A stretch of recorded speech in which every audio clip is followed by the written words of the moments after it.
Assalamualaikum warahmatullahi wabarakatuh. Perkenalkan, nama saya Muhammad Ega Gimnastiar dari program studi Teknik Sipil. Pada kesempatan kali ini saya mau memaparkan sebuah tugas besar dari mata kuliah Bahasa Indonesia untuk membuat esai argumentasi dan menguploadnya. Bahasa merupakan suatu alat yang digunakan untuk berkomunikasi pada manusia, dan dari bahasa itulah kita dapat pemahaman apa yang sedang kita bicarakan. Bahasa Indonesia merupakan bahasa yang digunakan oleh masyarakat yang mendiami suatu wilayah, yaitu wilayah Indonesia. Sementara itu, era milenial yang ditandai dengan jangkauan informasi yang sangat luas membuat seseorang mudah berinteraksi, baik itu di dalam negeri maupun di luar negeri. Adanya perkembangan era milenial tidak terlepas dari kata eksistensi bahasa. Generasi milenial dan dorongan revolusi industri 4.0 yang membuat kita semakin bersaing di kancah internasional dan dapat memberikan keuntungan dalam meningkatkan taraf kehidupan suatu negara.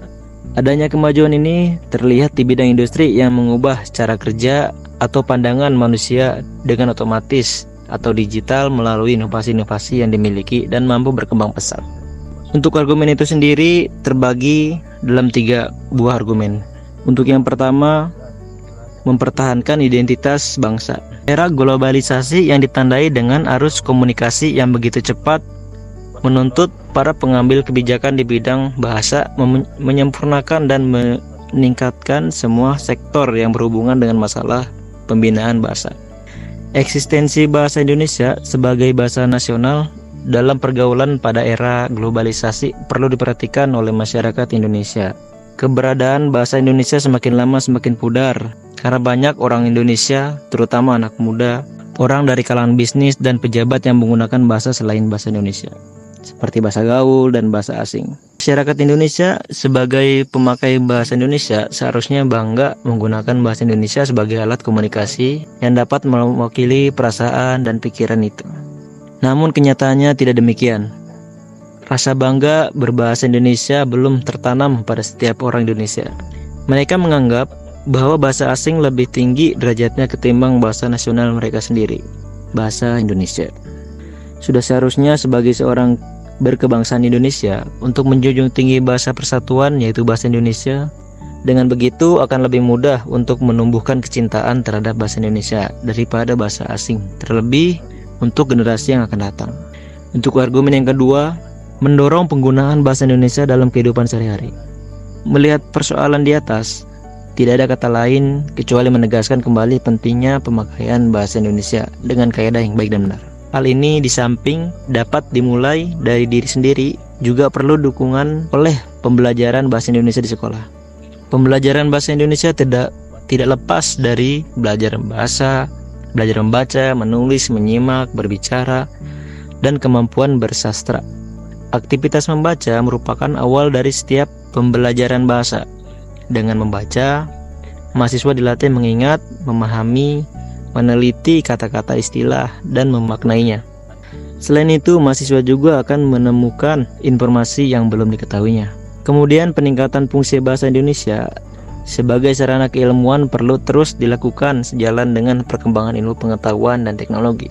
Seirama dengan ini, peningkatan mutu pengajaran bahasa Indonesia di sekolah perlu terus dilakukan. Dengan beberapa upaya tersebut, diharapkan masyarakat Indonesia akan lebih terlatih menggunakan bahasa Indonesia sebagai bahasa utama di tengah gempuran bahasa asing yang dirasa lebih modern di era globalisasi ini. Maka dari itu, peran mahasiswa sebagai seorang dengan cakupan yang luas sangat diperlukan di sini. Sebagai contoh, saat program KKN atau kuliah kerja nyata bisa menggunakan bahasa Indonesia agar masyarakat sekitar pun ikut teredukasi. Untuk argumen yang ketiga, pengembangan kreativitas dalam berbahasa Indonesia.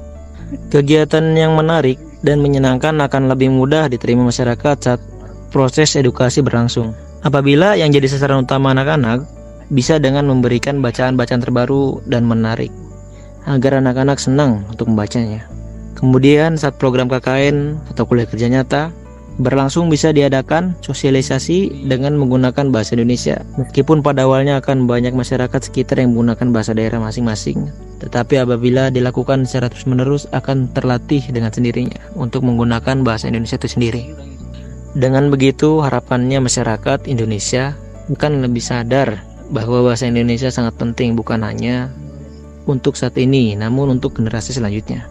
Karena pada hakikatnya bahasa Indonesia adalah bahasa persatuan, bahasa nasional. Sudah seharusnya kita lebih mencintai bahasa Indonesia daripada bahasa asing itu sendiri. Untuk kesimpulannya, eksistensi bahasa Indonesia sebagai bahasa nasional dalam pergaulan pada era globalisasi perlu diperhatikan oleh masyarakat Indonesia. Keberadaan bahasa Indonesia semakin lama semakin pudar karena banyak orang Indonesia, terutama anak muda, orang dari kalangan pembisnis dan pejabat yang menggunakan bahasa selain Indonesia seperti bahasa gaul dan bahasa asing. Oleh karena itu, harus menegaskan kembali pentingnya pemakaian bahasa Indonesia dengan kaidah yang baik dan benar. Kegiatan yang menarik dan menyenangkan akan lebih mudah diterima masyarakat saat proses edukasi itu berlangsung. Mungkin hanya itu saja yang bisa saya sampaikan, lebih kurangnya mohon maaf. Wabillahi taufiq wal hidayah. Wassalamualaikum warahmatullahi wabarakatuh.